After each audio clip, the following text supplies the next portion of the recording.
Hola, buenas noches, que Dios les bendiga. Gracias por conectarse. Vamos a seguir con nuestro estudio el día de hoy acerca de los nombres de Jesús. Hoy vamos a hablar acerca de un nombre que no es muy conocido en el ámbito de la cristiandad, pero que está en el libro de Apocalipsis y que se refiere al juez justo. Para comenzar, Jesús ha recibido toda autoridad del Padre como Señor de toda la creación. Nos lo dice la palabra en Hechos capítulo 2, versículo 46, que el Padre ha hecho a Jesús Señor. Y eso significa, y Señor en el cielo y en la tierra, Señor sobre todas las cosas. Y eso significa dos cosas. Esa autoridad implica dos cosas principales. La primera es la de gobernador. La palabra nos enseña en Apocalipsis capítulo 17, versículo 14, que Jesús es Rey de Reyes y Señor de Señores. Lo mismo que en Apocalipsis capítulo 19, versículo 16. Pero la segunda tarea que implica el ser Señor es no solo gobernar, sino también el de hacer justicia. Y eso es de donde deriva el nombre de Jesús de juez justo. Lo encontramos por primera vez en segunda de Timoteo, en el capítulo 4 y versículo 8. Dice, en ese pasaje, Pablo le dice a Timoteo, le escribe a Timoteo: por lo demás, me está guardada la corona de justicia, la cual me dará el Señor, juez justo, en aquel día, y no solo a mí, sino también a todos los que aman su venida. Hoy en día, por la prevalencia y casi exclusiva enseñanza, ya sea por ignorancia o por comodidad, de Jesús como el Salvador, el Jesús de los Evangelios, se ha descuidado la revelación de estas otras dos funciones de Jesús que completan la integralidad de quién es Él. La de Señor, la de Salvador, Señor y Juez Justo. Es una trilogía de nombres que reflejan la autoridad de Jesús y es algo que está establecido desde el tiempo de los profetas. En Nahum, en el capítulo 1, versículo 2 y 3, dice la palabra: Jehová es Dios celoso y vengador. Jehová es vengador y lleno de indignación. Se venga de sus adversarios y guarda enojo para sus enemigos. Jehová es tardo para la ira y grande en poder, y no tendrá por inocente al culpable.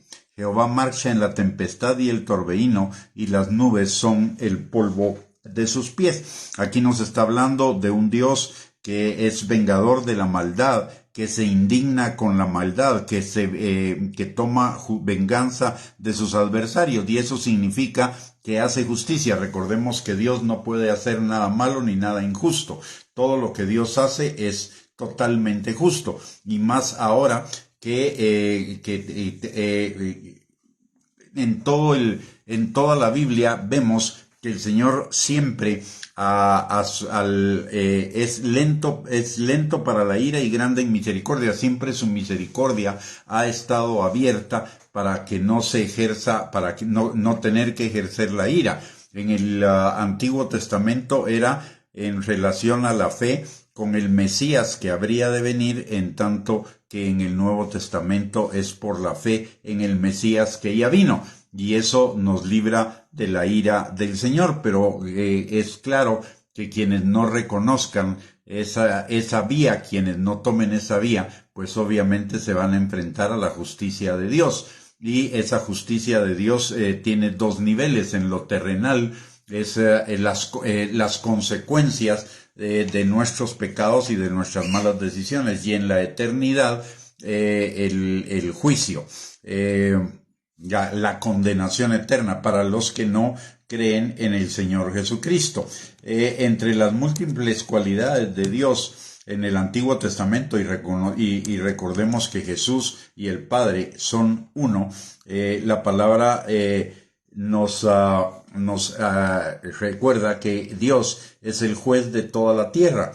Dice en Génesis 18:25, lejos de ti el hacer tal que hagas morir al justo con el impío, y que sea el justo tratado como el impío. Nunca tal hagas, el juez de toda la tierra no ha de hacer lo que es justo. Por eso la nominación de Jesús es juez justo. Y vamos a ver que el Padre le ha entregado a Jesús todo el juicio. No es el Padre quien nos va a juzgar, es Jesús quien va a juzgar a toda la humanidad. Por el otro lado, en el Salmo 7:11, la palabra de Dios dice: Dios es juez justo y Dios está airado contra el impío todos los días. Eso habla de lo que, o eso se refiere de que el Señor está airado contra el impío todos los días, se refiere a la vida terrenal, se refiere a la cosecha de las consecuencias de su impiedad. Pero aparte de ello, también sabemos, por lo que dice la palabra de Dios, que todo aquel que no reconozca el señorío de Cristo en la tierra, pues padecerá la condenación eterna.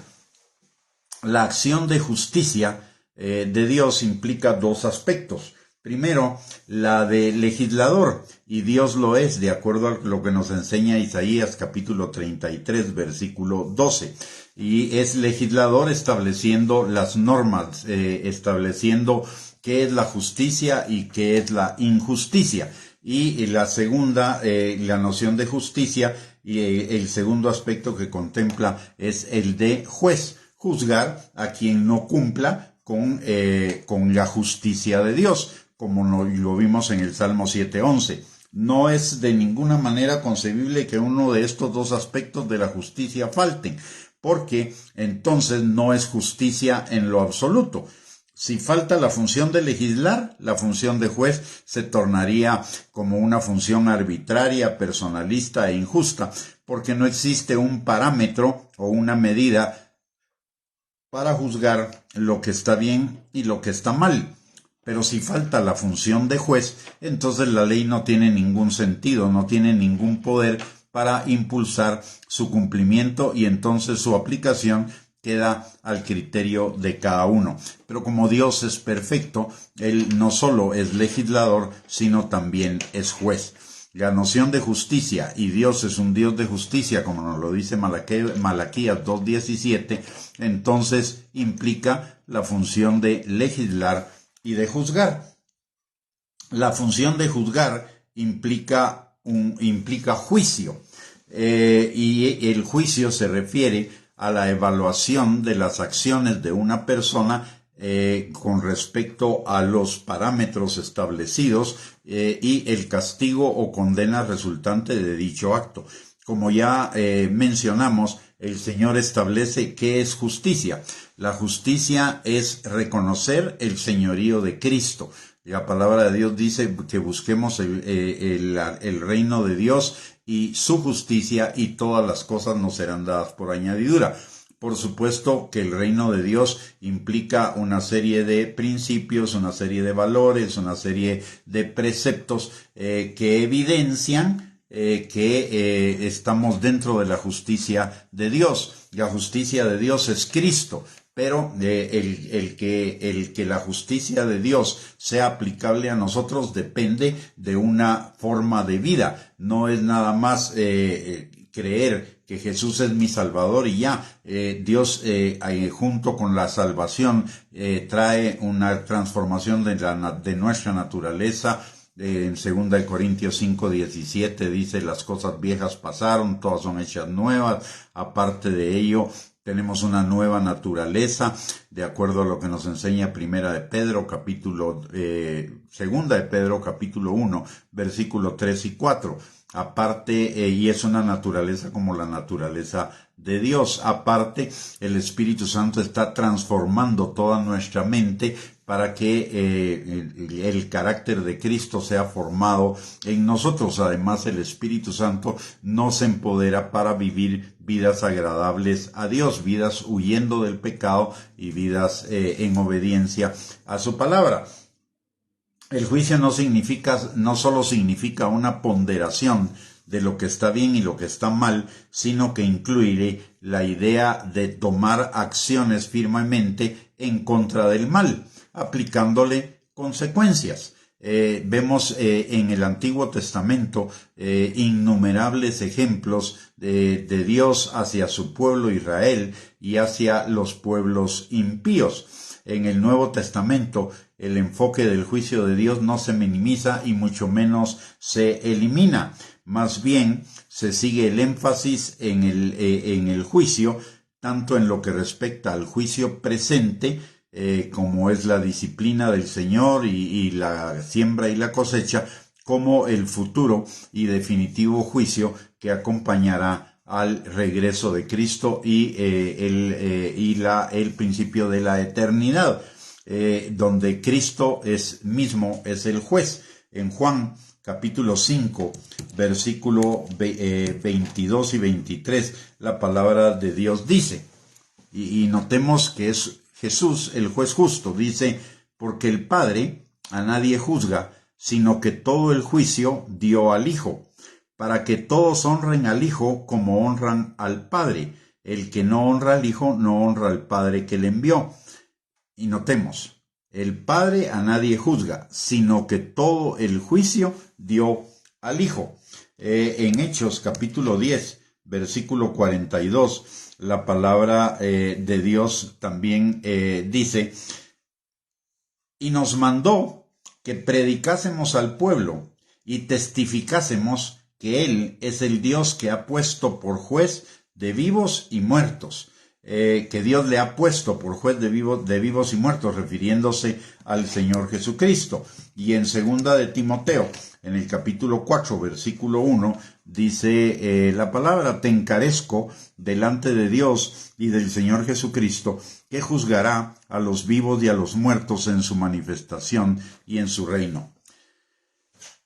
Tenemos dos tipos de juicio, un juicio para los creyentes y un juicio para los no creyentes. Todos los seres humanos, sin excepción, seremos juzgados, tanto los no creyentes como los creyentes, aunque será un juicio un juicio diferente para cada uno, tanto en el tipo de juicio como en las consecuencias. Lo vemos, por ejemplo, en Mateo, capítulo 7, versículo 21 al 23. Dice la palabra, no todo el que me dice Señor, Señor, entrará en el reino de los cielos, sino el que hace la voluntad de mi Padre que está en los cielos. Muchos me dirán en aquel día, Señor, Señor, no profetizamos en tu nombre, y en tu nombre echamos fuera demonios, y en tu nombre hicimos muchos milagros, y entonces les declararé, nunca os conocí, apartaos de mí, hacedores de maldad. Y por el otro lado, en Mateo, capítulo 25, versículos del 14 al 30, también la palabra de Dios nos habla de un juicio. Es el juicio de los talentos. Este pasaje es la parábola de los talentos. Solo voy a hacer un paréntesis. Sí, hermana Sonia, el Hijo, el Señor Jesucristo, es quien nos juzgará, ya sea a los creyentes que sean arrebatados o a los muertos, y también a los no creyentes. Vamos a ver eso un poquito más adelante. Para el creyente, en Cristo no hay juicio con respecto a la salvación.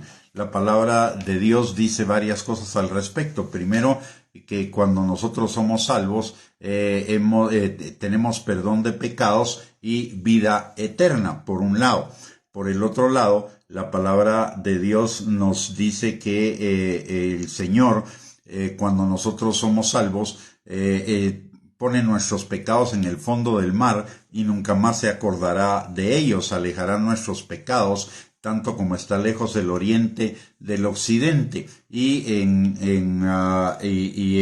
Hebreos también dice que Él no se acordará de nuestros pecados, en Hebreos 8 y en Hebreos 10. Es decir, el juicio de los creyentes no será un juicio de pecado. porque nuestros pecados ya fueron juzgados en la cruz del Calvario y nosotros aceptamos ese juicio cuando reconocimos el señorío de Cristo, hicimos nuestro ese juicio cuando cuando creímos en el Señor Jesucristo como el Señor y Salvador de nuestras vidas. Entonces, ¿de qué se trata el juicio de los creyentes? La palabra nos habla del tribunal de Cristo. Y ese tribunal de Cristo es un tribunal donde seremos evaluados de acuerdo a nuestras obras como creyentes, ya no como pecadores porque el pecado ya fue juzgado, sino a nuestras obras que fueron hechas en amor, en obediencia a la palabra, que fueron hechas para la gloria de Dios, que fueron hechas por fe. Recordemos que la palabra nos dice en en Primera de Corintios capítulo 13 que todo pasará, pero permanecerán la fe, la esperanza y el amor, y de los tres el mayor de ellos es el amor. Las obras que van a ser juzgadas son aquellas, que van a ser evaluadas son aquellas obras que nosotros hicimos por amor, y esa será para recibir recompensas que disfrutaremos en la eternidad. Lo dice Primera de Corintios capítulo 3, versículos del 11 al 15, dice la palabra. Porque nadie puede poner otro fundamento que el que está puesto, el cual es Jesucristo. Y si sobre este fundamento alguno edificare oro, plata, piedras preciosas, madera, heno, hojarasca, la obra de cada uno se hará manifiesta, porque el día la declarará, pues por el fuego será revelada, y la obra de cada uno, cual sea, el fuego la probará. Si permaneciese la obra de alguno que sobreedificó, recibirá recompensa. Si la obra de alguno se quemare, él sufrirá pérdida, si bien él mismo será salvo, aunque así como por fuego. Como vemos, aunque ninguna de las obras del creyente valiera, primero veamos algo en este juicio. Las obras se clasifican en dos tipos: oro, plata y piedras preciosas. Y la otra, heno, hojarasca y madera. El heno, la hojarasca y la madera se queman.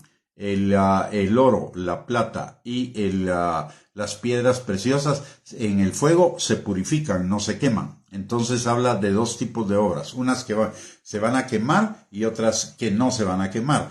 ¿Cuáles son las que no se queman? Son las obras que fueron hechas conforme a la voluntad de Dios, de acuerdo a lo que nos dice Mateo capítulo 7, versículo 21. Recordemos también que la palabra en Efesios capítulo 2, versículo 10, dice que somos hechura suya, creados en Cristo Jesús para buenas obras, las cuales Él preparó de antemano para que anduviéramos en ellas.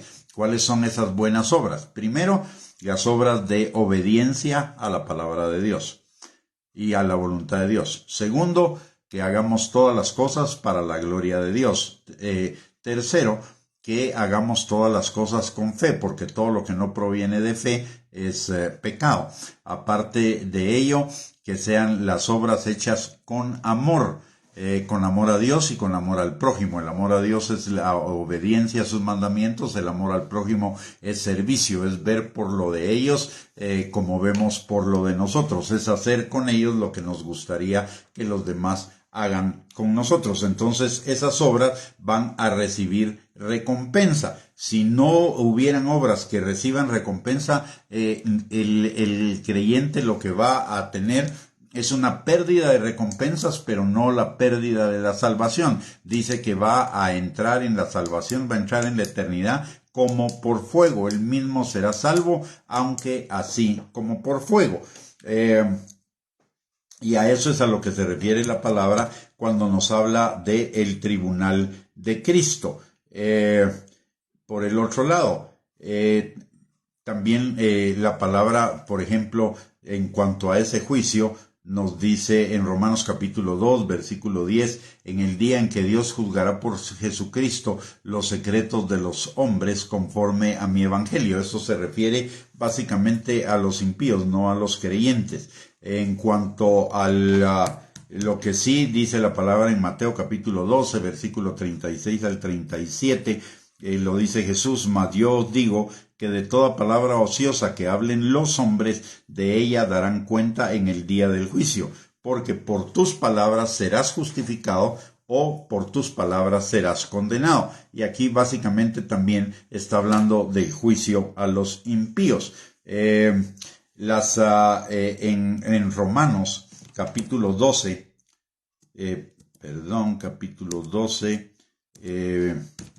capítulo 2, versículos 12 al 16, la palabra de Dios dice: porque todos los que sin ley han pecado, sin ley también perecerán, y todos los que bajo la ley han pecado, por la ley serán juzgados. Porque no son los oidores de la ley los justos ante Dios, sino los hacedores de la ley serán justificados. Porque cuando los gentiles que no tienen ley hacen por naturaleza lo que es de la ley, estos, aunque no tengan ley, son ley para sí mismos, mostrando la obra de la ley escrita en sus corazones, dando testimonio a su conciencia y acusándoles o defendiéndoles sus razonamientos, en el día en que Dios juzgará por Jesucristo los secretos de los hombres conforme a mi evangelio. Como ya vimos también en la parábola de los talentos, en Mateo capítulo 7, versículo 23, y en 1 Corintios capítulo 3, versículo 11 al 15, la palabra habla sin duda del juicio por venir.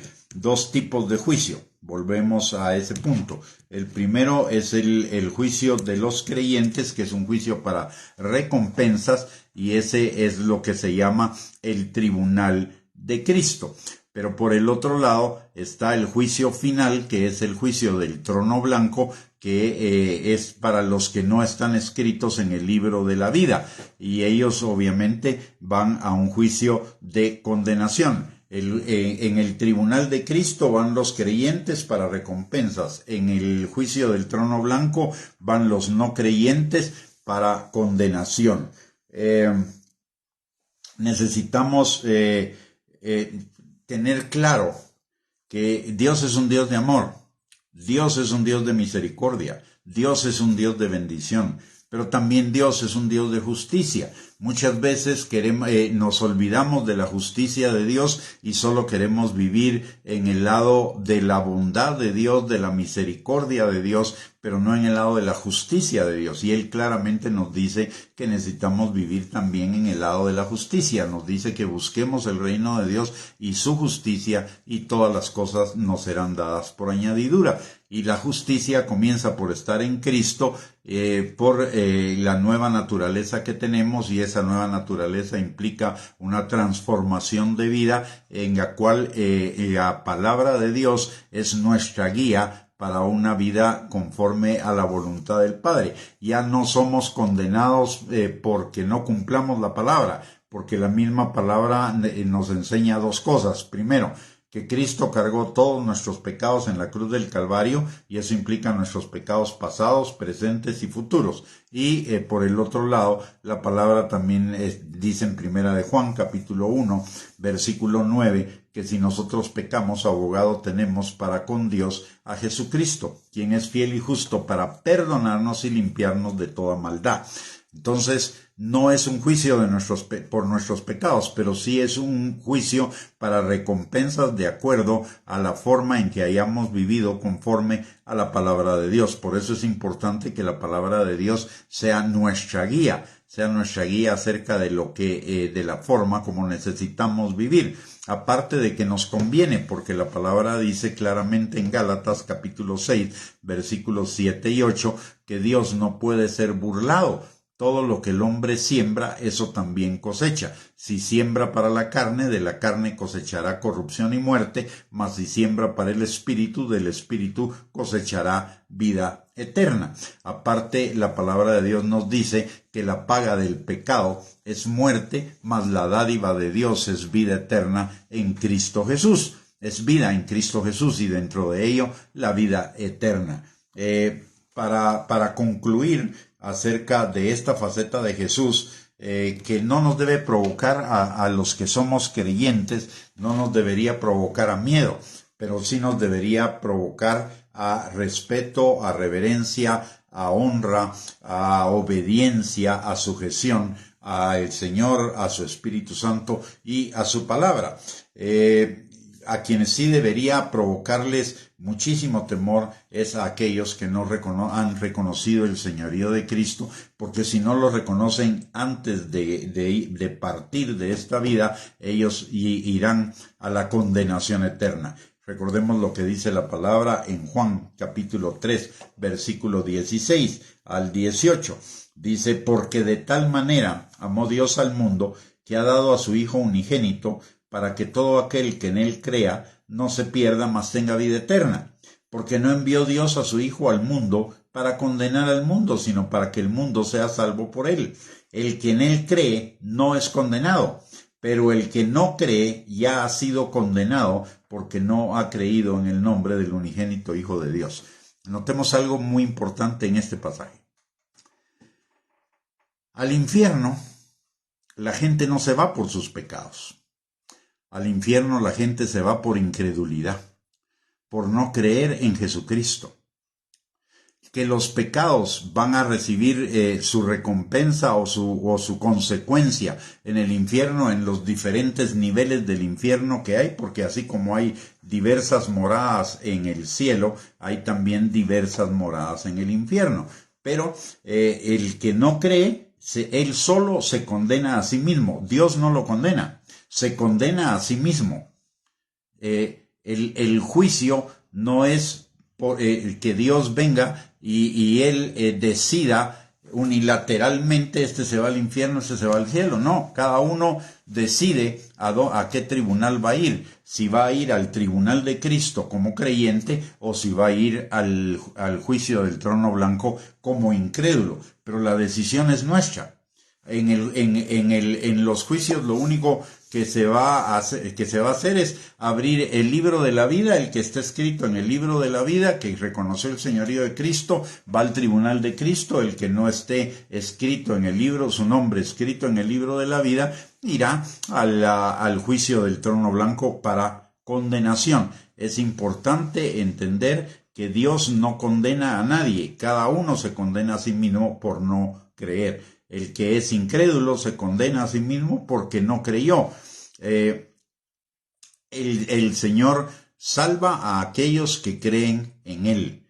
Esa es la única condición que hay para la salvación, creer en el Señor Jesucristo. Pero creer con el corazón, no con la mente, creer con el corazón. Porque si creemos con el corazón es porque hay una transformación de vida.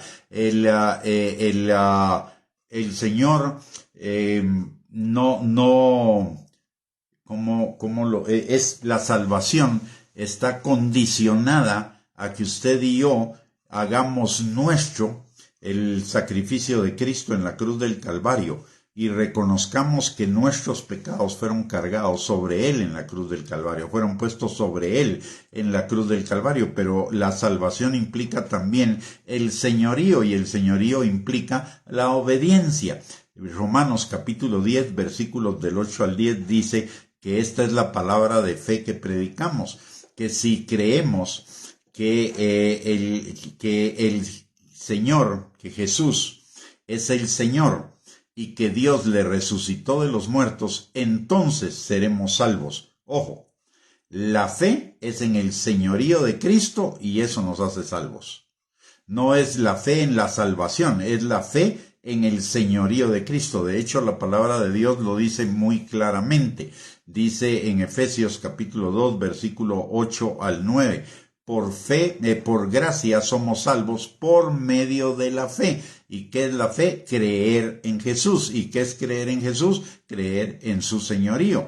No hay salvación sin señorío.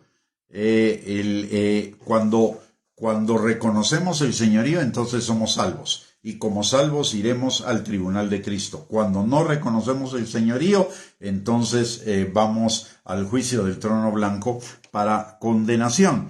Jesucristo no es solamente el Salvador, es decir, no es solamente misericordia y gracia, Él también es el Señor y es el juez, es obediencia y es justicia, disciplina, juicio, ira. O sea, las dos cosas. El Señor tiene misericordia, pero también tiene justicia y juicio. Es un equilibrio entre las dos cosas. Para que el Señor opere en su amor, necesita estar satisfecha su justicia, y su justicia se satisface cuando reconocemos el señorío de Cristo, y como consecuencia del señorío de Cristo en nuestras vidas, vivimos vidas transformadas, vidas en obediencia a Él. Él es el juez justo, que va a juzgar a todos los seres humanos, en principio, sobre la base de si creyeron en Él o no como Señor. Los que no creyeron, como ya vimos en Juan 3:16 al 18, los que creyeron no serán condenados, pero los que no creyeron sí serán condenados. Para los verdaderamente cristianos, los que creemos en el señorío de Cristo y lo vivimos, no hay juicio con respecto a la salvación, porque ninguna condenación hay para los que están en Cristo, y como ya mencioné, cuando somos salvos, cuando verdaderamente creemos en nuestro corazón, el Señor esconde nuestros pecados en el fondo del mar, nunca más se acordará de ellos, los alejará de nosotros como está lejos el oriente del occidente, etcétera. Y él ya nuestros pecados no serán juzgados, porque fueron juzgados en la cruz del Calvario, y el Señor llevó la condena de nuestros pecados, porque la paga del pecado es muerte, número 1. Sin embargo, sí seremos juzgados por nuestras obras con grados variables de recompensa, como nos lo dice la palabra en 1 Corintios 3:11 al 15 y en 2 Corintios capítulo 5, versículo 10. En el juicio final, que es el juicio del trono blanco, de muerte eterna para los que no creyeron, será un juicio de justicia, ya no un juicio de misericordia. Ahí eso lo debemos tener muy claro. Mire, hay algo que debemos tener claro que dice la palabra de Dios, porque podríamos pensar, o algunos piensan, que Dios es injusto mandando a algunos al infierno. En primer lugar, Dios de ninguna manera, como ya dijimos, Dios no manda a nadie al infierno. Al infierno se manda a cada uno porque no creyó, y para creer tuvimos una vida entera para poder creer en el Señor Jesucristo. Y si no lo hicimos, nosotros perdimos la oportunidad, y nosotros mismos firmamos nuestra culpabilidad y nuestra condenación si no recibimos el señorío de Cristo en nuestras vidas. Por un lado. Por el otro lado, la palabra de Dios dice claramente que Dios es grande en misericordia y lento para la ira. Y miremos esto. Durante más de 5,000 años, 5,780 y pico de años, según el calendario judío, ha sido el tiempo de la misericordia de Dios, mientras que el tiempo de la ira de Dios serán los 7 años de la tribulación, nada más. 7 años de tribulación, nada más. Y de ahí el juicio del trono blanco, que será un juicio de un día, algo así, si mucho. Así que definitivamente la misericordia de Dios, como dice la palabra, triunfa sobre el juicio. Es mucho más la misericordia de Dios que el juicio, pero hay juicio. No podemos abusar de la misericordia de Dios. No podemos, como se diría en lenguaje común, no podemos estirar el hule a tal punto que se nos reviente, porque media vez se reviente el hule y ya no hay salida. Entonces no deberíamos esperar ni al último momento, ni deberíamos esperar ninguna situación para volvernos al Señor. La palabra de Dios dice claramente que el que se vuelve a Él, el que viene a Él, Él no le echa fuera. La palabra, por el otro lado, también nos exhorta a buscarle mientras Él puede ser hallado, porque va a haber un día en que ya no lo vamos a poder hallar.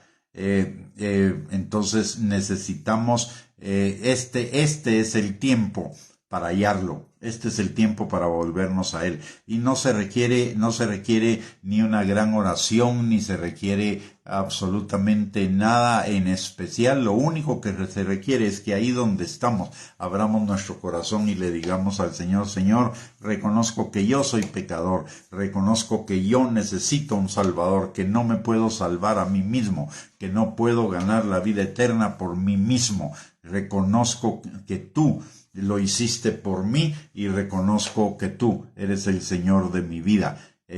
Una oración así, salida del corazón, genuina. No hay una fórmula, no hay palabras específicas para hacerlo. Simple y sencillamente es abrir nuestro corazón. De hecho, la palabra dice: a todo aquel que invoca el nombre del Señor será salvo. E invocar el nombre del Señor es reconocer que Él es Señor, Salvador y Juez. Y eso lo podemos hacer en cualquier lugar, en cualquier momento, siempre y cuando lo hagamos desde el fondo de nuestro corazón, porque la palabra de Dios dice que con el corazón se cree para justicia y con la boca se confiesa para salvación. Muy bien, mis amados hermanos, hemos llegado al final de esta enseñanza. Espero que nos haya quedado claro que el Señor, es Salvador, pero también es juez, y al final de nuestro caminar en la tierra nos espera un juicio, el tribunal de Cristo para los creyentes, para recompensas, y el juicio del trono blanco para condenación a aquellos que no creyeron en el Señor Jesucristo como su Señor y Salvador. Y la palabra, si la palabra lo dice, se va a cumplir. Dios no es hombre para mentir, ni hijo de hombre para arrepentirse. Además, su palabra es la verdad, y su palabra habla claramente de esos dos juicios. Por lo tanto, son verdad. No nos arriesguemos a pensar que puede no ser, o que podemos escapar de alguna manera a alguno de esos juicios. Ninguno de nosotros va a poder escapar. Este es el tiempo en el cual o ganamos las recompensas o nos ganamos la condenación, pero todo es decisión nuestra. En el caso de los creyentes, decidiendo la forma como vamos a vivir nuestro cristianismo, si de acuerdo a la palabra de Dios o de acuerdo a nuestros propios caminos que nos parecen derechos en nuestra propia opinión, y en el caso de los o vivir nuestra vida de acuerdo a como dice la palabra de Dios. Muy bien, vamos a terminar entonces aquí esta enseñanza. Muchísimas gracias por haberse conectado. El día de mañana los esperamos a las 7 de la noche nuevamente. Vamos a seguir con la revelación de Jesús de acuerdo a sus nombres, y mañana el tema será el testigo fiel, y si nos diera tiempo, el primogénito de los muertos. Así que les esperamos mañana a las 7 de la noche por este mismo medio. Que el Señor les bendiga, que tengan una bendecida noche. El día de mañana, que sus fuerzas sean renovadas hoy en la noche, para que todo lo que hagan sea conforme a la voluntad de Dios, y sea de bendición para sus vidas y para las vidas de quienes están a su alrededor. Y muchísimas gracias a cada uno de ustedes por conectarse. Les envío un abrazo. Bendiciones.